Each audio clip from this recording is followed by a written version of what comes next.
बच्चों sport material class 10th का हम नेक्स्ट पार्ट कर लेते हैं। क्वेश्चन नंबर 11 से क्वेश्चन नंबर 15 तक हम करने वाले हैं। मैं हूं हरी सर और आप सभी बच्चे देख रहे हैं आपका अपना यूट्यूब चैनल चलो कदम बढ़ाए। जो बच्चे हिंदी मीडियम में पढ़ते हैं उनके लिए अलग से चैनल है जिसका नाम है मैथ्स विद हरी सर, आप उसे भी ज्वाइन कर सकते हैं। आइए करना शुरू करते हैं। तो बच्चों ये रहा आपके सामने क्वेश्चन नंबर 11।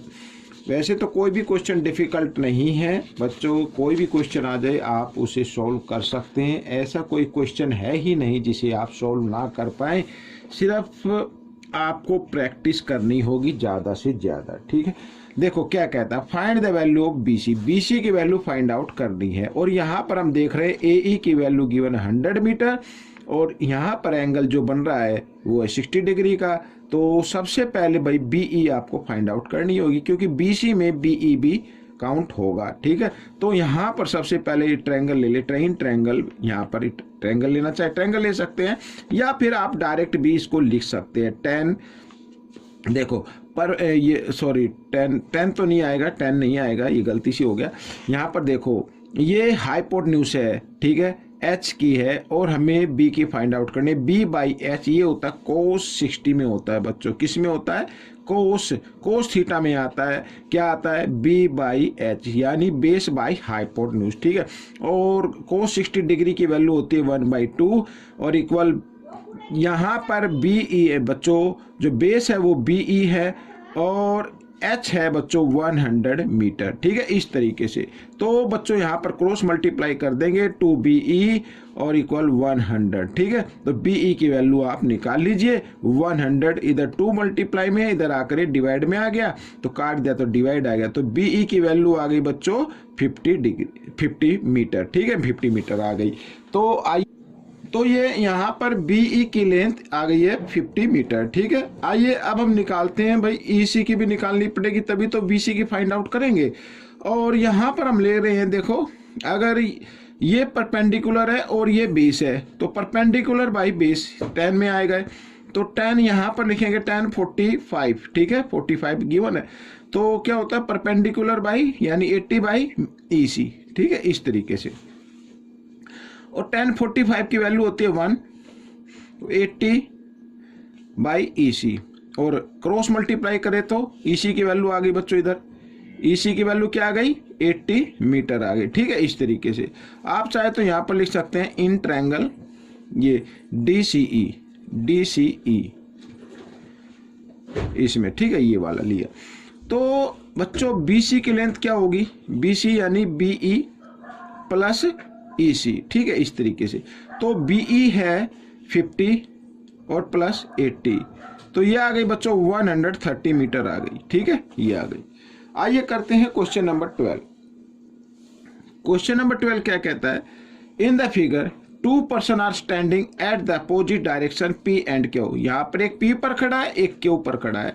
ठीक है, of the tower if the height of the tower 60 metre, height given है 60 मीटर है, मैंने लिखा हुआ पहले से ही।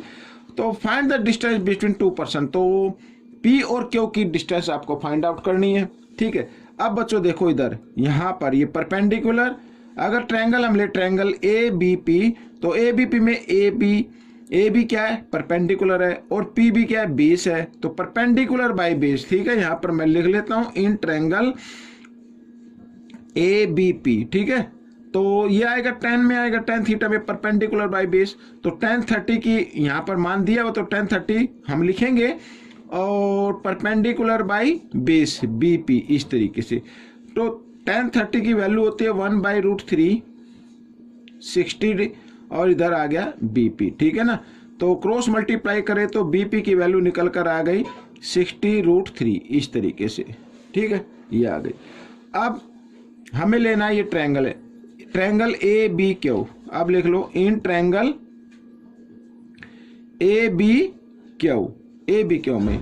ठीक है, ABQ में यहाँ पर परपेंडिकुलर की गिवन है, बेस की फाइंड आउट करनी है तो 10 थीटा में आएगा ये भी, तो 10 थीटा यानी थीटा कितने डिग्री का 45 का है। ठीक है, तो क्या होती है परपेंडिकुलर यानी 60 बाय बेस यानी BQ इस तरीके से। और बच्चों आपको मालूम है tan 45 की वैल्यू होती है 1 इक्वल 60/BQ। अगर क्रॉस मल्टीप्लाई कर दे तो BQ की वैल्यू आ जाएगी बच्चों 60 मीटर। ठीक है, ये आ गई। हमें तो PQ की लेंथ फाइंड आउट करनी है, तो PQ में PB आता है। PB की लेंथ कितनी है, ये रही 60√3। ठीक है, और यहाँ पर प्लस का साइन आएगा क्योंकि प्लस करना है ना। BQ की कितनी है, 60 है, ये आ गया। तो आपका ये आंसर निकल गया है। 60 कॉमन ले लीजिए, यहाँ पर आ गया √3 और +1, तो ये आपका आंसर आ गया। ठीक है, तो बच्चों ये क्वेश्चन भी आपका सोल्व हो गया है। अब हम करेंगे क्वेश्चन नंबर 13। ये रहा आपके सामने, बहुत ही इजी क्वेश्चन है। Find the value of a b की वैल्यू फाइंड आउट करनी है बच्चों आपको। ठीक है, ए बी की वैल्यू फाइंड आउट करनी है। तो सबसे पहले आप ट्रायंगल लेंगे, ट्रायंगल BDC। ठीक है, ये ट्रायंगल ले लो। तो सबसे पहले BC की लेंथ फाइंड आउट करो। ठीक है, यानी परपेंडिकुलर बाई बेस। बेस की तो गिवन है ना, परपेंडिकुलर की फाइंड आउट करनी है। और यहाँ पर इस ट्रायंगल BDC में जो थीटा है वो 45 डिग्री है। ठीक है, तो 10 में ही आएगा ये, तो लिख लेता हूं इन ट्रायंगल BCD। तो tan 45 क्या होता है, perpendicular BC by base. Base क्या है, 1000 है। ठीक है, तो tan 45 की जो वैल्यू होगी वो होती है 1 इक्वल BC बाई 1000, और क्रॉस मल्टीप्लाई कर देंगे तो BC की वैल्यू क्या आ जाएगी, 1000 मीटर आ जाएगी। ठीक है, ये आ गई। तो ये भी 1000 मीटर आ गई। अब AB की फाइंड आउट करनी है। AB की आप x मान लीजिए, लेट कर लीजिए x, या आप AB भी रख सकते हैं, कोई दिक्कत नहीं है। अब हमें ट्रायंगल जो लेनी है वो ट्रायंगल लेनी है इन ट्रायंगल, ये पूरी ट्रायंगल लेंगे ACD। ठीक है, ACD। अब ACD में बच्चों देखो परपेंडिकुलर बाई बेस, और यहाँ पर अब ये एंगल माना जाएगा 60 डिग्री का, यानी tan 60 आपको लेना है। ठीक है, tan 60 डिग्री क्या होगा, परपेंडिकुलर बाई बेस। परपेंडिकुलर में x + 1000 आप लिख सकते हैं इस तरीके से। ठीक है, यानी AB + BC। AB की x है और BC की वैल्यू क्या है, 1000, तो लिख दिया मैंने। और बाई यहाँ पर क्या लिखना है आपको, बेस, यानी 1000 लिखना है। अब tan 60 की वैल्यू आप लिख लीजिए, √3 होती है बच्चों। ठीक है, और यहाँ पर ये डिवाइड में है, इधर आकर ये मल्टीप्लाई में आ जाएगा, तो मैं मल्टीप्लाई की फॉर्म में लिख लेता हूँ इसको इस तरीके से। ये मैंने लिख लिया, और यहाँ पर x + 1000। ठीक है, ये आ गया। आपको निकालनी है x की वैल्यू निकालनी है, तो ये 1000 इधर प्लस का, इधर आकर ये माइनस का हो जाएगा। तो मैं इस तरीके से लिख सकता हूँ इसको। ठीक है, √3, और यहाँ पर बच्चों आप चाहे तो लिख सकते हैं इधर, या आगे भी लगा सकते हैं, या इधर ब्रैकेट में डाल लीजिए, या बिना ब्रैकेट भी आप लिख सकते हैं, लेकिन ध्यान रखना कि रूट का साइन नहीं आना चाहिए इसके ऊपर। तो इस तरीके से लिख सकते हैं, या 1000 को आगे भी लिखा जा सकता है। अब बच्चों यहाँ पर देखो, इधर करके बताता हूँ। तो इसमें 1000 कॉमन ले लीजिए। ठीक है, 1000 क्या ले लेना है, कॉमन ले लेना है, और यहाँ पर बचेगा √3 और -1। ये आ गई x की वैल्यू। ठीक है, x की वैल्यू आ गई, यानी AB की वैल्यू आ गई, और मीटर। तो AB की वैल्यू क्या आ गई बच्चों, एक बार फिर लिख लेते हैं, 1000 ब्रैकेट √3 -1 मीटर। ठीक है, ये आपका क्वेश्चन सोल्व हो गया। अब हम करेंगे क्वेश्चन नंबर 14 को। क्वेश्चन नंबर 14 क्या कहता है, ये भी बहुत ही इजी क्वेश्चन है। अब देखो यहाँ पर ये एक रेक्टेंगल बनी हुई है बच्चों, AB की लेंथ गिवन है और साथ ही AF की लेंथ गिवन है। तो अब opposite side of rectangle are equal, जो AB की लेंथ है वही DF की लेंथ होगी, तो 5 मीटर है तो ये भी 5 होगी, और जो लेंथ AF की आएगी वही BD की होगी, तो ये भी क्या हो जाएगी, 20 मीटर हो जाएगी। तो CF की लेंथ फाइंड आउट करनी है, तो CF की लेंथ तभी फाइंड आउट होगी। तो CF में तो हमें DF का तो मालूम है, CD का मालूम नहीं है, CD की लेंथ हम फाइंड आउट कर लेते हैं। ठीक है ना, तो यहाँ पर इन ट्रायंगल, सबसे पहले ट्रायंगल लेंगे BCD। तो BCD में भाई परपेंडिकुलर की फाइंड आउट करनी है, बेस की गिवन है, तो ये भी आता 10 में आएगा।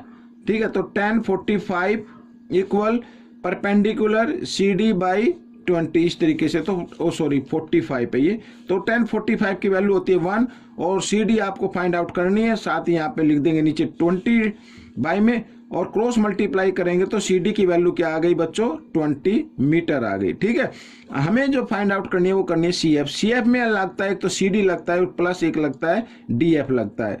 ठीक है, इस तरीके से। तो CD कितनी है, 20 है, और डीएफ कितनी है 5 है, दोनों को ऐड किया तो आ गया 25 मीटर। तो ये आपका आंसर आ गया है। ठीक है, आइए करते हैं इस पार्ट का लास्ट क्वेश्चन, बहुत ही इजी है ये भी। देखो क्या कहता है, if the horizontal distance at a boat from the bridge is 25 metre. ठीक है, ये भाई ब्रिज है और ब्रिज से ये हॉरिजेंटल डिस्टेंस कितनी है 25 मीटर है, and the height of bridge 25 metre, और ब्रिज की हाइट भी क्या है 25 मीटर है।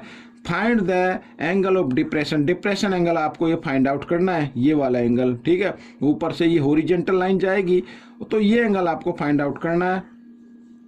ठीक है, तो आप क्या करें, पहले ये एंगल फाइंड आउट कर ले, एलिवेशन एंगल आपको फाइंड आउट कर लेना है। जो एलिवेशन की वैल्यू आएगी वही डिप्रेशन की वैल्यू आएगी। आइए करना शुरू करते हैं। In triangle A B C, ठीक है, in triangle A B C, तो परपेंडिकुलर बाय बेस 10 में ही आएगा ये। ठीक है, तो tan थीटा में आता है, तो tan theta equal perpendicular by base, इस तरीके से। तो 25 बन जाए 25, 1 आ गया। अब बच्चों यहाँ पर tan थीटा की वैल्यू 1 आ रही है, और ये कितने डिग्री पर होती है बच्चों, ये होती है 45 पर। कितने पर होती है 45 डिग्री पर होती है। tan 45 की वैल्यू 1 होती है, तो ये 45 आ गया। ठीक है, अब जो वैल्यू एलिवेशन एंगल की आई है वही डिप्रेशन की आएगी बच्चों। तो एंगल ऑफ डिप्रेशन यहां पर आप लिख सकते हैं,